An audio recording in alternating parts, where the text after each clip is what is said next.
ஆண்டவரும் அருமை இரட்சகருமாகிய இயேசு கிறிஸ்து நாமத்தினாலே அன்பின் வாழ்த்துக்கள். எறும்புகளிடம் காணப்படுகிற இன்னொரு தன்மை என்னன்னா, அது ஒழுங்கு அதனிடம் இருந்தது. பாருங்க, அந்த வரிசையாய் செல்லும் போது ஒழுங்காக செல்லும். இன்னைக்கு நம்ம ஸ்கூல்ல எல்லாம் பார்க்கும்போது என்சிசி பெறப்பட்ட காரியம் பார்க்கும்போது அவங்க ஒழுங்காக லைன்ல செல்வார்கள். அது மாத்திரமல்ல, மிலிட்ரி பார்க்கும்போது அவர்களும் என்ன செய்வார்கள், ஒழுங்காக என்ன செய்வாங்க, லைனா செல்வார்கள். அப்படின்னா நம்மள்டம் என்ன இருக்க வேண்டுமா, ஒழுங்கான காரியம் இருக்க வேண்டும். இன்னைக்கு நிறைய பேர்கிட்ட ஒழுங்கின்மையான காரியங்கள் இருக்கிறது. ஒழுங்கான காரியம் என்ன செய்யணும், இருக்க வேண்டும். இன்னைக்கு ட்ரெஸ்ல ஒழுங்கு இருக்கிறதா? அன்னைக்கு ட்ரெஸ் போடும்போது ஒழுங்கின்மையாய் நாம் ட்ரெஸ் அணிகிறோம். நிறைய வாலிப பையங்களை பார்க்கும்போது பாருங்க, சரியா முடி வெட்டாத நல்லா மேல வரைக்கும் வளர்த்துருப்பாங்க.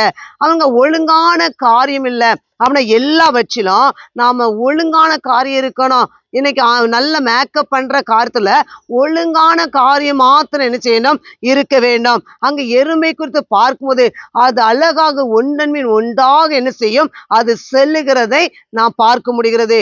அந்த எறும்பை வழிநடத்த தலைவன் கிடையாது, ஆனா அதன் ஒழுங்கை நாம் கற்றுக்கொள்ள முடியும்.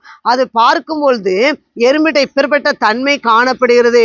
ஏன்னா எல்லாவற்றிலும் பாருங்க, நம்ம ஒரு ஆலயத்துக்கு போகலாம், ஒரு இடத்துக்கு போகலாம், நேரத்துல நாம் ஒழுங்கு இருக்கிறதா, நாம் நேரத்தை சரியாய் நாம் கடைபிடிக்கிறோமா, அதுல ஒழுங்கு இருக்கணும். வீட்டு வேலை செய்கிற காரியத்துல இன்னைக்கு ஒழுங்கு இருக்கிறதா, எல்லாச்சுலையும் நமக்குள்ள வியக்கத்தக்க ஒழுங்கு இருக்க வேண்டும். அதான் இன்னைக்கு கர்த்தர் சொல்கிறார், நீங்கள் எரிமிடத்தில் போய் கற்றுக்கொள்ளுங்கன்னு சொல்லி.